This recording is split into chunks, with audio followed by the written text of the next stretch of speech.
Hola, muy buenas tardes. Mi nombre es Joan Daniel Rodríguez Urquina y hoy les vengo a exponer unos 4 equipos. El primero va a ser del servicio de imagenología, que se llama el mamógrafo. Aquí, como podemos ver, tengo mi agenda de trabajo. Vamos a hablar sobre la introducción, que es un mamógrafo, las partes del equipo, el principio de funcionamiento, la interacción fisiológica, el funcionamiento, enfermedades a tratar, el nivel de riesgo y la webgrafía. Introducción. Bueno, en esta exposición se busca explicar y capacitar al personal referenciando cómo funciona el mamógrafo hacia el principio de funcionamiento, sus partes, etc. ¿Qué es un mamógrafo?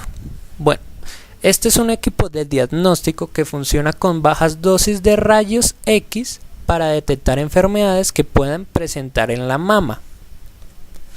Bueno, existen 3 tipos de mamógrafos. El primero es un mamógrafo análogo.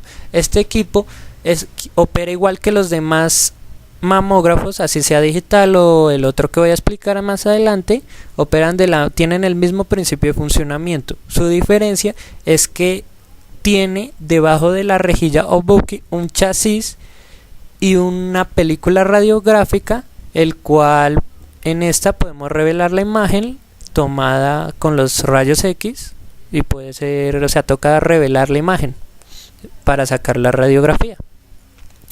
El segundo tipo de mamógrafo es un mamógrafo digital, tiene el mismo principio de funcionamiento y su diferencia es que en vez de tener ya el chasis y que sea análogo, ya tiene un sistema que me digitaliza la imagen y se puede mirar desde un monitor, o un ordenador. Ya me la vuelve digital la imagen. Y la siguiente, el diferente tipo de mamógrafo se llama la tomosíntesis o el tomosíntesis, que tiene el mismo principio de funcionamiento, sino que esta ya la diferencia se ve mucho más reflejada, ya que también es digital, pero sintetiza, también almacena esa imagen, tiene una base de datos y puede reconstruir la imagen en 3D o 2D de la mama, o sea, tomando puntos específicos va construyendo paso por paso la mama en 360 grados y la podemos ver ya en mejor calidad. Aparte tiene un sistema de comunicación DICOM, o sea, tiene telemedicina que me permite guardar esa imagen y enviarla a cualquier parte del servicio que necesitamos y podemos ver esa información desde el consultorio o desde otra parte del punto. Bueno, las partes del equipo.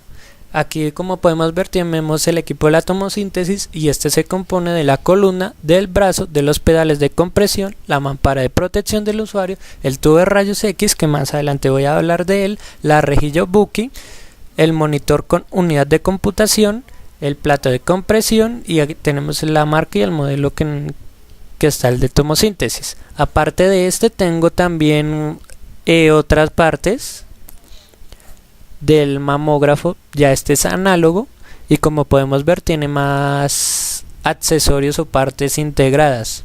Como podemos ver tiene la extremidad de la ampolla de rayos X, los controles extremos de la ampolla de rayos X, la antepara de la cara, los visores y espesor, los dispositivos de compresión que son los pedales, el dispositivo también de soporte del receptor de la imagen, tiene un LED del ángulo del brazo, que el brazo es todo lo que está conformado con las partes 1, 2, 3, 4, 5 y 6, todo eso es el brazo en su totalidad. Tiene un selector de emergencia apagado, al pórtico que existen selectores de emergencias off para apagarlo y uno de consola de operador que presiona cualquier selector de emergencia.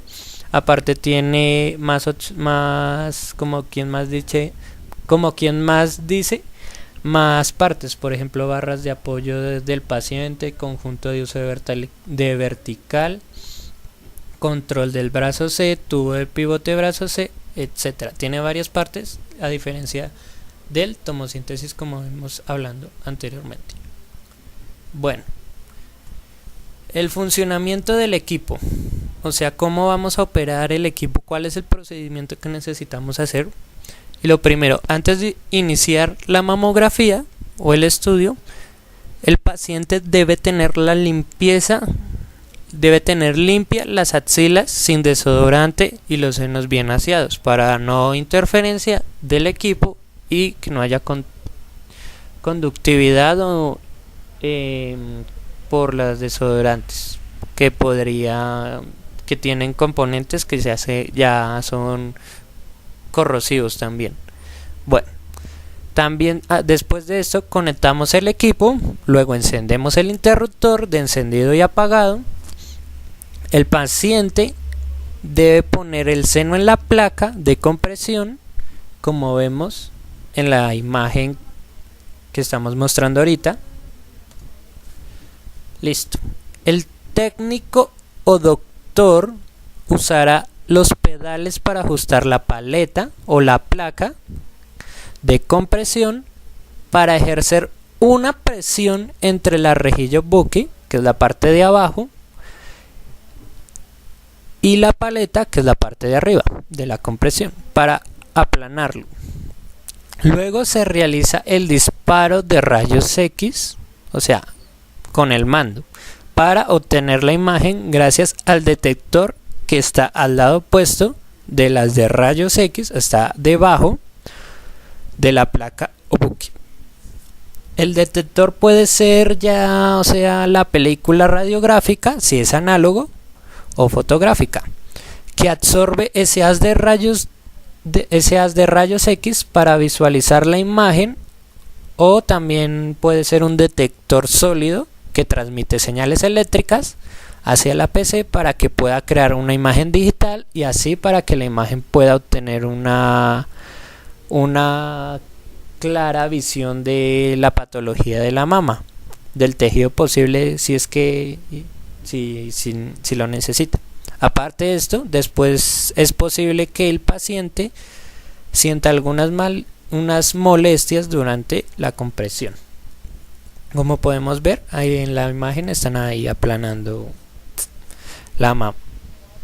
Bueno, después el técnico debe descomprimir la mama y se repetirá el procedimiento en el otro seno. Bueno, aquí espere a que el radiólogo o el doctor revise la radiografía. Si no le convence al doctor, pues el médico es posible que le realice más imágenes. El examen puede tardar entre 10 a 20 minutos y después de eso el paciente se podrá ir, dependiendo del mamógrafo que sea, si es análogo o es virtual o si es digital. Puede demorar también la radiografía. Por ejemplo, si es análogo, pues el paciente se va a demorar mucho más hasta que le revelen la imagen, y al cambio si es digital, pues no va a esperar tanto porque solo es una imagen digital y se la pueden entregar al paciente. Bueno, el principio del funcionamiento. Como podemos observar aquí, tenemos el tubo de rayos X, que más adelante voy a hablar bien de él, el filtro donde va a pasar el haz de rayos X, lo que me va a permitir cuánta distancia o cuánta longitud de la onda de las de rayos X me va a pasar, la placa de compresión o la paleta, la rejilla antidispersora que es la placa Bucky, y el receptor de la imagen donde me va a captar ese haz de rayos X. Bueno, el principio de funcionamiento del tubo de rayos X está compuesto por dos polos, uno positivo y el otro negativo. Cada uno tiene un circuito aparte. Más adelante voy a explicar por qué. El polo positivo se llama ánodo, mientras que el polo negativo se llama cátodo. El tubo está cubierto de un plomo para evitar fugas de radiación e internamente tiene una ampolla grande de cristal. Como podemos ver en esta imagen, la parte plateada es el plomo y la parte azul es el cristal. Aparte de esto, como podemos ver, presenta un filtro en la parte de abajo para que así salgan el haz de rayos X. Como podemos ver, es como el filtro que tiene también, se lo podría decir así, la salida como un punto focal. Bueno, ¿cómo funciona este tubo de rayos X? También aparte tiene, si podemos observar, tiene de color amarillo, eso es aceite. Este aceite es utilizado como regulador o amortiguador de la temperatura para que el tubo de rayos X no se caliente tanto a la hora de estar trabajando. Bueno, el tubo de rayos X, vamos a explicarlo bien. En la parte del cátodo lleva 1 o 2 filamentos de tungsteno, perdón. Este tungsteno me permite calentar el filamento así para que vaya produciendo más electrones. Más adelante voy a explicar cómo. Bueno, el ánodo lleva internamente una placa que puede ser fija o giratorio, puede ser de material metálico, de acero o también de tungsteno. También presenta un motor que hace girar el ánodo, como podemos ver en la imagen, así produciendo más átomos. Bueno, como decía, tengo una parte, digamos, el circuito, como ya les dije, este circuito aparte. El circuito negativo es cuando me va a producir más corriente para generarme más electrones a la hora de que se me cargue el tungsteno, mientras que el otro circuito me va a producir más átomos en la parte del ánodo. Bueno, mientras tanto, como podemos ver en la imagen, está girando el ánodo produciéndome los átomos, mientras tanto el filamento del cátodo se empieza a calentar, como podemos ver la que es la parte roja de la imagen, ahí es donde se está calentando. Aquí lo podemos ver ya con más especificación de la imagen, ya está con más intensidad de calor. El color rojo es el filamento, mientras que la placa del ánodo ahí se ve cómo está girando. Se realiza el disparo de control desde el mando del mamógrafo, así produciendo una descarga de electrones a alta velocidad, que esto a su vez van a chocar con el blanco o la placa de tungsteno, como podemos ver en la imagen, y como resultado de este choque va a producir los rayos X. Bueno, como les dije al final al principio del principio de funcionamiento del tubo de rayos X, que porque la parte estaban especificadas, era porque, digamos, la parte del circuito, aparte del positivo, es para cuando haya entre más voltaje, o sea, entre más voltaje haya en la parte del ánodo, más átomos me va a aparecer, o sea, va a producir más. Y esto va a calcular la distancia que tiene la radiación, o sea, puede ser angosta o ancha dependiendo de cuántos átomos haya. Al cambio, en el otro circuito, entre más corriente haya, más electrones cargados van a haber, así va a haber más intensidad de radiación o menos intensidad de radiación dependiendo de la carga de electrones que tiene. Bueno, acá está en la interacción fisiológica.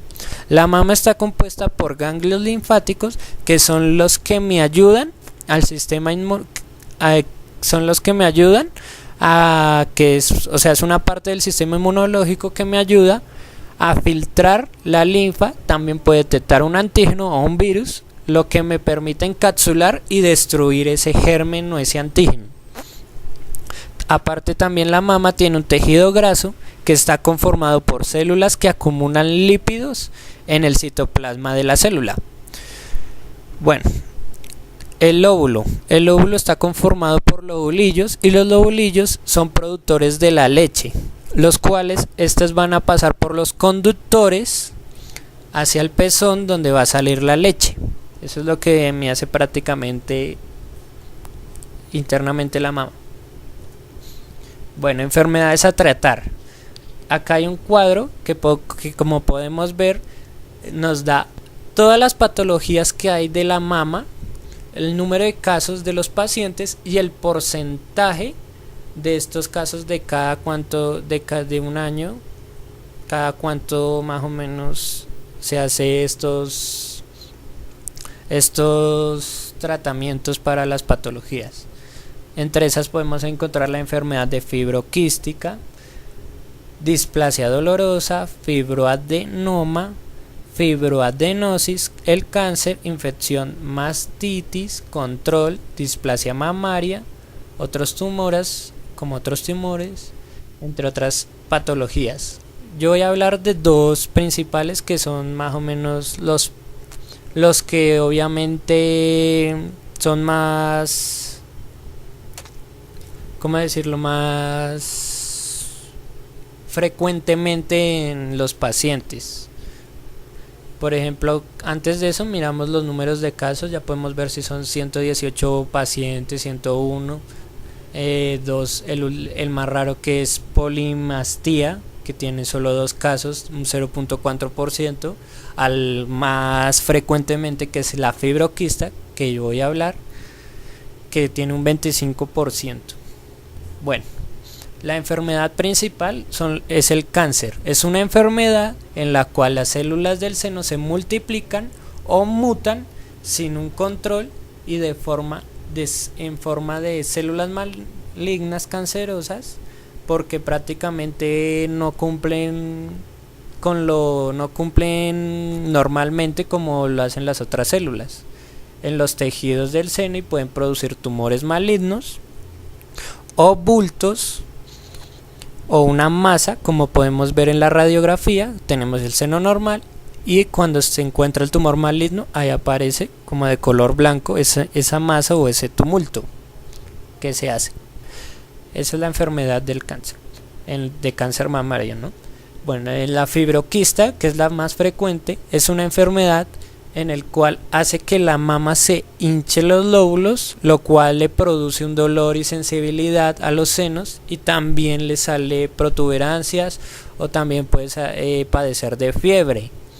Como podemos ver en la imagen, ahí vemos a la mama, internamente los lóbulos están normal, y en la parte cuando tiene fibroquista, ahí vemos cómo se inflan y se hinchan esos lóbulos. Eso es lo que hacen las enfermedades. Prácticamente antes de esto, pues el equipo no trata estas enfermedades, sino que las diagnostica, las detecta.